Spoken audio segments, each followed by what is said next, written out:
Hello friends, chapter number 32 में हमने देखा था कि गिज़लिन ट्रिपल प्राइज में रूनस्टोन की डील को पक्की कर लेता है, लेकिन बाद में ये टावर मास्टर से वनीसा को भी अपने साथ ले जाने की बात करता है। अब आगे क्या होगा आइए देखते हैं। चैप्टर की शुरुआत वहीं से होती है जहां पर हम देखते हैं कि मीटिंग रूम में सारे लोग एक दूसरे के आमने सामने बैठे हैं। गिज़लिन ने बोल दिया है कि वो वनीसा को अपने साथ ले जाना चाहता है। तब गिज़लिन फिर से दोबारा इस बात को रिपीट करता है और कहता है कि मैं उस लड़की को अपना पर्सनल जादूगर बनाकर ले जाना चाहता हूँ। ये सुनकर टावर मास्टर के साथ वहां पर बैठे सारे बंदे हैरान हो जाते हैं। अब दोस्तों यहाँ से एक फ्लैशबैक का सीन दिखाया जाता है। गिज़लिन को पुरानी जिंदगी याद आती है जहाँ पर उसे सबसे पहले वनीसा के बारे में पता चला था। हमें एक सीन दिखाया जाता है गिज़लिन की पुरानी जिंदगी का, जहाँ पर हम देखते हैं कि ये एक बंदे के साथ बैठा होता है कि ये इसका साथी मर्शनरी है। दोनों ही रात में एक जगह पर बैठे होते हैं और मीट पका रहे होते हैं। तब गिज़लिन इससे बोल रहा होता है कि मीट को ध्यान से पकाओ, देखो वो जल रहा है। तब इसके साथ बैठा बंदा बोलता है कि कैप्टन आप ही पका लीजिए, देखिए आपको पता है ना मेरे पास एक हाथ नहीं है। गिज़लिन कहता है कि क्या कहा तूने। तब ये साथ में बैठा बंदा पहली बार गिज़लिन को वनीसा के बारे में बताता है और कहता है कि क्या आपको पता है रेड नाइटमेयर वनीसा के बारे में। तब गिज़लिन कहता है कि क्या रेड नाइटमेयर वनीसा, लेकिन वो कौन है। तब गिज़लिन का ये साथी बंदा बोलता है कि जैसा कि आपने कहा था कैप्टन, मैं आसपास की सारी इंफॉर्मेशन जुटा रहा था और उस वक्त मुझे एक इंटरेस्टिंग बात पता चली एक लड़की के बारे में जिसका नाम है रेड नाइटमेयर वनीसा। ये बात ऐसी लड़की के बारे में है जिसके बारे में फेमस है कि उसने पूरे नॉर्दर्न रीजन को जलाकर राख कर दिया। आपको पता है वो लड़की 7 सर्कल तक का जादू कर सकती है, इतना ज्यादा एडवांस जादू। जिसे सुनकर गिज़लिन कहते हैं कि क्या 7 सर्कल तक का जादू और रेड नाइटमेयर वनीसा, ये किस तरह का अजीब नाम है, तो इसके बारे में आगे बताओ। जिस पर ये बंदा जो साथ में बैठा है वो बोलता है कि आपको पता है कैप्टन, मैंने उस जादूगरनी के बारे में जितना सुना है हर कोई उसके बारे में यही कहता है कि वो लड़की पागल है। आपको पता है उसने माना कल्टीवेशन की टेक्निक सीखी है जबकि वो जादूगरनी है। आखिरकार कोई जादूगर माना को इकट्ठा करना, माना कल्टीवेशन क्यों सीखेगा। अब गिज़लिन भी इस बात को सुनकर बहुत ही हैरान हो जाता है कि एक जादूगरनी जो कि माना कल्टीवेशन की टेक्निक जानती है। जिस पर ये साथ बैठा बंदा आगे बोलता है कि आपको पता है वो लड़की चलती फिरती डिजास्टर है कैप्टन, वो जहाँ जाती है वहाँ की जगह को जलाकर राख कर सकती है। वो अपने जादू को कंट्रोल नहीं कर सकती और इसीलिए हर कोई इससे परेशान है। रास्ते में आने वाले लैंडलॉर्ड्स तो उससे भगाना चाहते हैं। ऐसे डिजास्टर को कोई भी अपने राज्य में लेना नहीं चाहता। आपको पता है ना, थोड़े दिनों पहले हमें किसी को मारने की रिक्वेस्ट मिली थी, वो उसी लड़की की थी, हमें उसे ही मारना था। तब ये सुनकर गिज़लिन कहते हैं कि क्या इंटरेस्टिंग, एक लड़की, एक जादूगरनी जो कि माना कल्टीवेशन टेक्निक जानती है, जिसने अपने आप को 7 सर्कल तक का जादूगर बनाया है। ये तो बहुत इंटरेस्टिंग बात है। क्लाउड, एक दिन हम उसे अपनी मर्शनरी टीम में रिक्रूट करेंगे। ये सुनकर क्लाउड जो कि इसके साथ बैठा है वो हैरान हो जाता है कि क्या कहा कैप्टन आपने। दोस्तों पिछली लाइफ में जब वनीसा की खतरनाक ताकतों के बारे में गिज़लिन को पता चला तब भी वो उसे अपनी मर्शनरी टीम में लेना चाहता था, लेकिन ऐसा कभी हो नहीं पाया। इसी के बारे में गिज़लिन हमें बताता है। गिज़लिन कहता है कि मैं उसे अपनी टीम में लेना तो चाहता था लेकिन ऐसा कभी हो नहीं पाया, ये बस सपना बनकर रह गया। क्योंकि जब मैं उससे मिला तब वो बस ऐसी थी कि उसे मार दिया जाए, वो मरने लायक ही थी। वो अपने जादू को कंट्रोल नहीं कर सकती थी। 7 सर्कल की वो मेज तो बन चुकी थी लेकिन वो कुछ भी संभाल नहीं सकती थी। उसने जादू का इस्तेमाल करना कभी नहीं सीखा था लेकिन फिर भी वो 7 सर्कल तक की मेज बन गई थी। लेकिन पिछली लाइफ में उसका ये सारा टैलेंट वेस्ट हो गया। अगर कोई उसे सिखाता, थोड़ी सी गाइडेंस मिलती, वो उसे कंट्रोल करना सीख सकती थी और मैं ऐसा करना चाहता हूँ। इसीलिए दोस्तों इस लाइफ में गिज़लिन वनीसा को अपने साथ ले जाना चाहता है ताकि उसकी ताकतों को काबू में करना सिखा सके। अब दोस्तों कहानी फिर से वर्तमान में आ जाती है जहाँ पर गिज़लिन के साथी वनीसा का नाम सुनते ही हैरान हो जाते हैं। तब गिलियन कहता है कि क्या वनीसा, वो कमजोर सी लड़की। तब कोर भी कहता है कि क्या वनीसा, वो बेकार सी लड़की, वो तो इतनी खास नहीं है। जिस पर बेलिंदा कहती है कि मास्टर आपको बता देना चाहिए था मुझे पहले कि आप किसी को साथ ले जाना चाहते हैं। उधर हम देखते हैं कि मैजिक टावर के बुढ़े टावर मास्टर के कान में फुसफुसा रहे होते हैं कि जाने दो उस लड़की वनीसा को, हमारा तो फायदा ही है। तुम्हें पता है ना वो लड़की कितनी बड़ी डिजास्टर है, उससे मुक्ति मिल जाएगी। वैसे भी हमने रोनाटो के लिए काफी लॉयल्टी दिखा दी है, ये बहुत ही अच्छा मौका है उस मुसीबत से मुक्ति पाने का। तब ये सुनकर टावर मास्टर बहुत ही खुश हो जाता है और कहता है कि मेरी बात को ध्यान से सुनिए। जैसा कि वनीसा हमारे इस मैजिक टावर की एक अच्छी जादूगर है लेकिन फिर भी मैं उसे आपके साथ जाने देना चाहता हूँ। वैसे भी वो आपकी ये रिक्वेस्ट सुनकर बहुत ही ज्यादा खुश हो जाएगी कि आप उन्हें अपने साथ ले जाना चाहते हैं। दोस्तों ये बंदा तो वनीसा से पहले ही मुक्ति पाना चाहता था और गिज़लिन ने ऐसा कर भी दिया। दोस्तों दोस्तों इस फ्लेम मैजिकल टावर के गिरने का यही एक कारण है, ये स्टूडेंट्स के बारे में कुछ समझते नहीं, उसे सिखाया तो नहीं बल्कि उससे मुक्ति पाना चाहते हैं।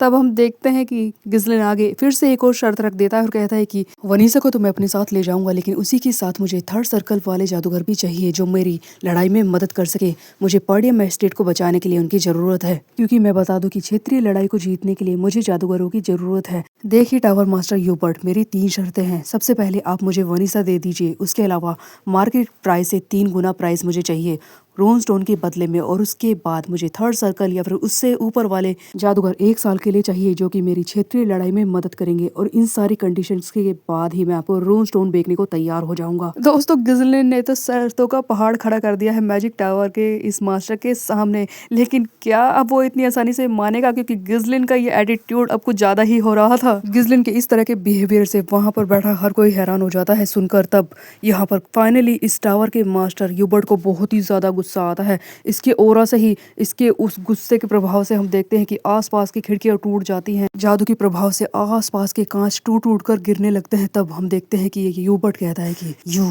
गिज़लिन पर्डियम, लगता है तूने तो मुझे बिल्कुल बेवकूफ ही समझ लिया है। वो जादूगर जो कि मैजिकल टावर से जुड़े होते हैं वो क्षेत्रीय लड़ाई में कभी भी इंटरफेयर नहीं करते, वो किसी भी राजा की मदद नहीं करते हैं। एक तो तुझे किसी राज्य के बेसिक रूल के बारे में पता नहीं है, और उसके साथ ही तुम मेरे मैजिकल टावर के थर्ड सर्कल या फिर उससे ऊपर वाले जादूगरों को क्षेत्रीय लड़ाई में खींचना चाहता है, उन्हें अपने साथ जोड़ना चाहता है, उन्हें सबसे आगे खड़े होकर लड़ाई करवाना चाहता है। ये साफ साफ फ्लेम मैजिकल टावर की बेइज्जती है, और आज तेरी राख भी इस जगह से बाहर नहीं जाएगी। सुन ले लड़के। ये टावर मास्टर बहुत ही ज्यादा गुस्से में होता है, इसका ओरा भी बहुत ही ज्यादा खतरनाक लग रहा होता है, जादू आसपास फैल रहा है। तब यहाँ पर गिज़लिन के साथी भी हैरान हो रहे होते हैं। बेलिंदा गिज़लिन को बचाने के लिए भाग रही होती है, लेकिन दोस्तों गिज़लिन अभी भी शांति से वहीं पर बैठा होता है और अचानक से बोलता है कि तुम पछताओगे। मैं जानता हूँ कि तुम गुस्से में हो, लेकिन मेरी बात को ध्यान से सुनो। हमने अपने क्षेत्र में एक रोन स्टोन की खदान पाली है। हमारे क्षेत्र में एक बहुत ही ऊंचे लेवल के रोन स्टोन की खदान है, और रफली अगर मैं तुम्हें बताऊं कि वहां पर कितना रोन स्टोन है, तो आज मैं जितना बग्गी में भरकर लेकर आया हूं उससे कई गुना ज्यादा, ना जाने कितने गुना वहां पर रोन स्टोन है जो कि उस खदान में मुझे मिला है। और थोड़े ही दिनों में ये सारी खबरें आसपास फैलने लगेगी, और मेरे हिसाब से आप इतने समझदार जरूर होंगे कि उसे ये पता हो कि रोन स्टोन की खबर जब आसपास फैलेगी तो क्या होगा। क्या आप मुझे बता सकते हैं? तब हम देखते हैं कि अचानक से टावर मास्टर का गुस्सा थोड़ा सा हल्का होता है, और वो बोलता है कि मैं समझ गया, अगर आसपास वाले बंदों को पता चलेगा कि इतना ज्यादा रोन स्टोन मिला है तो वो तुम्हारे पीछे पड़ जाएंगे। तब गिज़लिन कहता है कि आप बहुत ही ज्यादा समझदार है, देखिए मेरी बात को ध्यान से समझने की कोशिश कीजिए।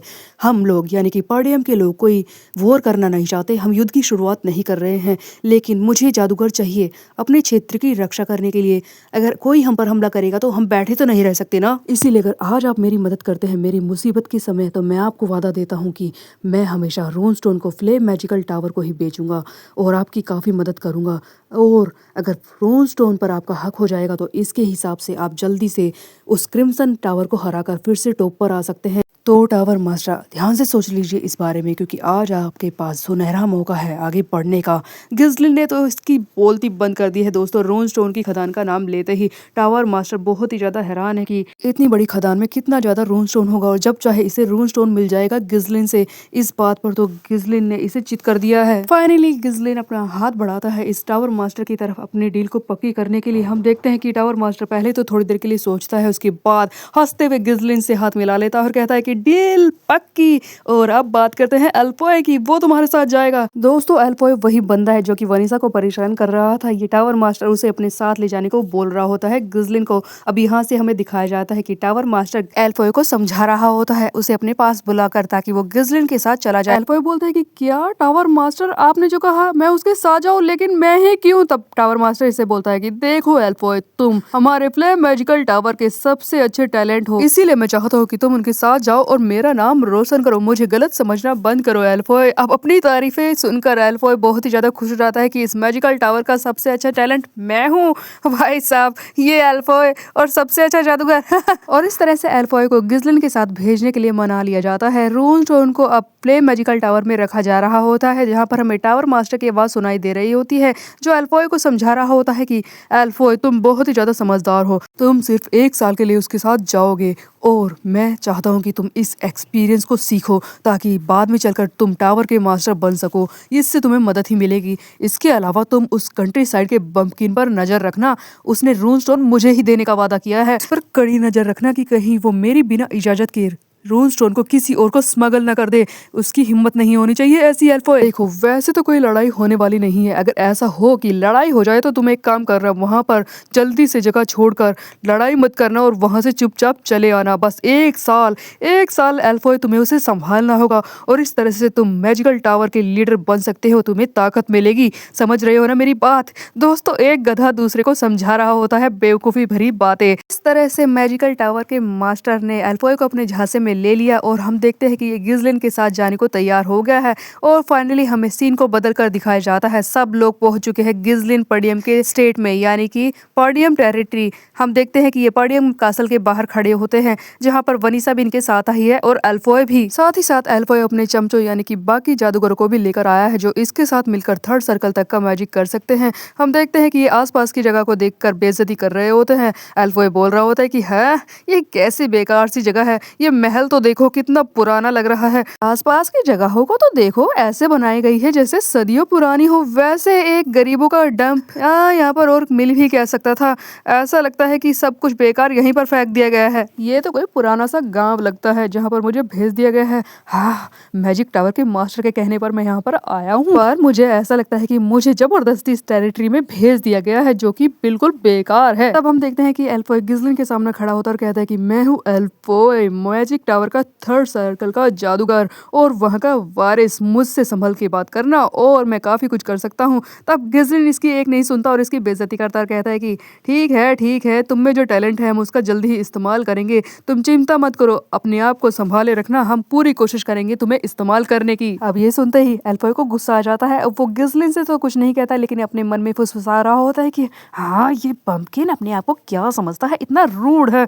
सबसे पहले मैं टावर मास्टर बन जाऊं। एक बार मैं मास्टर बन गया ना, उसके बाद सबसे पहला यही होगा जिसे मैं सबक सिखाऊंगा। बेचारा एल्फॉय, इसका गिज़लिन को सबक सिखाने का सपना तो कभी पूरा होने वाला नहीं है, क्योंकि इतना बड़ा गधा जो ये है। तभी गिज़लिन इससे वनीसा के बारे में पूछता है। तब एल्फॉय कहता है कि वनीसा वो पीछे बग्गियों से बैग निकाल रही है, देखो उधर जाकर। दोस्तों, ये लोग यानी कि मैजिकल टावर के लोग तो वनीसा को बिल्कुल एक नौकर की तरह ही ट्रीट करते हैं। हम देखते हैं कि 4-5 बैग वो उठाकर ला रही होती है और गिज़लिन के सामने आकर झुकती है और कहती है कि यंग लॉर्ड, मैं हूँ वनीसा मैजिकल टावर से। एल्फॉय अभी भी चिढ़ा हुआ है और कहता है कि वनीसा, तुम्हें इतनी देर लग गई 2-4 बैग उठाने में, जल्दी करो। जिस पर गिज़लिन ये सारी चीजें नोटिस कर रहा होता और कहता है कि वनीसा, इन बैग्स को यहीं पर छोड़ दो, तुम मेरे साथ अंदर चलो। और ये इसकी तरफ हाथ बढ़ाता है। तब वनीसा कहती है कि क्या अंदर चलूं, लेकिन मैंने तो अभी तक बैग रखे ही नहीं। तब गिज़लिन कहता है कि इन बैग्स को यहीं पर छोड़ दो, तुम्हें जरूरत नहीं है ये सब करने की। तब एल्फॉय फिर से बोलता है कि इस लड़की को जाने दो, तुम इसके पीछे मत पड़ो। देखो, मैजिकल टावर में भी बस यही काम करती थी, ये किसी काम के नहीं है, इसे जादू करना नहीं आता, बैग तो उठाने दो। तब हम देखते हैं कि गिज़लिन को अब और ज्यादा गुस्सा आ जाता है। वो वनीसा के हाथ से बैग खींचता है और एल्फॉय के मुंह पर फेंक कर मारता है, जिससे एल्फॉय को धक्का लगता है। वो नीचे गिर जाता है और चिल्लाता है कि आ। तब उसके साथी कहता है कि सर एल्फॉय बचकर। तब एल्फॉय कहता है कि ये तुमने क्या किया, जिस पर हम देखते हैं कि गिज़लिन अपनी शर्ट की बाजुओं को फोल्ड करते हुए बोलता है कि मेरी बात को कान खोलकर सुन ले, अगर आज के बाद किसी ने भी वनीसा को परेशान करने की कोशिश की तो मैं उसे छोड़ूंगा नहीं। अब से वनीसा मैजिकल टावर से जुड़ी हुई नहीं है, वो मेरे साथ है, मैं उसे अपने साथ लेकर आया हूँ और वो मेरी पर्सनल जादूगर है। अब उस पर किसी का हक नहीं है और इस बार तो मैं जाने दे रहा हूँ, लेकिन फिर से तुझे मैंने देखा इससे बदतमीजी करते हुए तो मैं तुझे जान से मार डालूंगा, समझा। वनीसा के लिए पहली बार किसी ने चिंता दिखाई है। ये देखकर वनीसा बहुत ही ज्यादा हैरान हो जाती है। उधर हम देखते हैं कि एल्फॉय चिल्लाता है कि बदतमीज लड़की, तेरी इतनी हिम्मत कैसे हुई, तूने मैजिकल टावर के थर्ड सर्कल वाले जादूगर और वहाँ के वारिस को फेंक कर मारा। हाँ। तभी अपने बाकी साथी जादूगर को भड़काता और कहता है कि तू एक नोबल है ना, तो मेरी बात को कान खोलकर सुन ले, मैं अपने साथियों के साथ मिलकर इस टेरिटरी को अभी राख कर दूंगा। तुझे हम जैसे जादूगरों से पंगा नहीं लेना चाहिए था। तैयार हो जाओ सब लोग, आज हम इसे सबक सिखाएंगे। मैजिकल टावर की इज्जत बचाने के लिए हमें इसे सबक सिखाना ही होगा। तब गिज़लिन चुटकी बजाता है। हम देखते हैं कि गिलियन और बाकी सारे इसके मर्शनरी यहाँ आकर खड़े हो जाते हैं और इन एल्फॉय और उसके साथियों को धमकाते हैं। तब एल्फॉय कहता है कि क्या, कितनी घटिया बात बात है, तुम इनका इस्तेमाल कर रहे हो हमें धमकाने के लिए?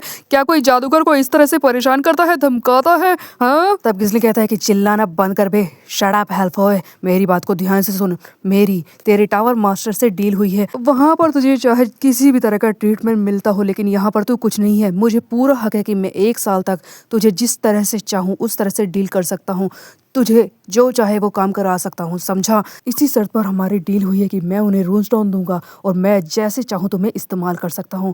अब तू खुद ही सोच ले, इतने नखरे दिखाएगा तो ये डील भी कैंसिल हो सकती है। और तुझे क्या लगता है कि टावर मास्टर तेरी बात मानेंगे या फिर मेरी? वो मेरी ही साइड लेंगे और तुझे भुगतना पड़ेगा इसका अंजाम, समझा? इसलिए कंट्रोल में रह। सुन कान खोलकर, एक ही बार बोलूंगा, इस पर्डियम टेरिटरी में बस तेरा इतना ही रोल है कि तू माना का एक रिजर्व बंडल है जो जादू करने में हेल्प करेगा।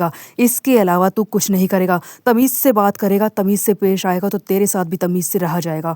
अगर नहीं तो तू तैयार हो जा अंजाम भुगतने के लिए। अल्फुल चिल्लाता है कि क्या रिजर्व बंडल ऑफ माना? तेरी हिम्मत कैसे हुई मेरी ऐसी बेइज्जती करने की, मुझे ऐसा नाम देने की? तब कोर कहता है कि गिलियन, तुम इसका ध्यान रखो, कुछ ज्यादा ही बकवास कर रहा है। चल मैं ही सिखा देता हूँ तुझे सारी चीजें, तुझे पसंद आएगी जब तू मैजिक टावर में वापस जाएगा। ये इसे धमका रहा होता है अपना ओरा दिखाकर, जिस पर अल्फॉय कहता है कि यू बेवकूफ पीपल्स, यू मिजरेबल पीपल्स, तुम क्या करना चाहते हो मेरे साथ? वनीसा ये सारी चीजें देखकर हैरान है। तब गिज़लिन इसे कहता है कि वनीसा, आज के बाद तुम किसी से ऑर्डर नहीं लोगी, तुम मेरी पर्सनल जादूगर हो, समझी? तब वनीसा कहती है कि नहीं मास्टर, बात यह है कि अल्फॉय मुझसे अच्छा है जादू करने में, मैं तो जादू करना भी नहीं जानती, तो मैं आपकी पर्सनल जादूगर कैसे बन सकती हूँ, आप ही बताइए। तब गिज़लिन कहता है कि तुम इसकी चिंता मत करो वनीसा, अब तुम मेरे साथ हो, मेरे साथ चलो अंदर, मैं तुम्हें सिखाऊंगा कि जादू कैसे करना है, इससे तुम अपनी ताकत को कंट्रोल कर पाओगी। चलो सीखते हैं जादू करना। दोस्तों वनीसा को देखकर लग रहा था कि गिज़लिन अपने लिए एक गर्लफ्रेंड भी लेकर आया है, लेकिन ऐसा लगता है कि वनीसा सिर्फ इसके लिए एक चलता फिरता हथियार है जो बहुत ही जल्दी ये लड़ाई में इस्तेमाल करने वाला है। हालांकि गिज़लिन सबसे अच्छे तरह ही बात करता है, हो सकता है कि इन दोनों की ट्यूनिंग बन जाए। खैर ये तो हमें आगे आने वाले चैप्टर में ही पता चलेगा। तब तक के लिए मेरे चैनल को सब्सक्राइब कर ले, बेल के आइकन को कर दे प्रेस। फिर मिलते हैं, बाय बाय।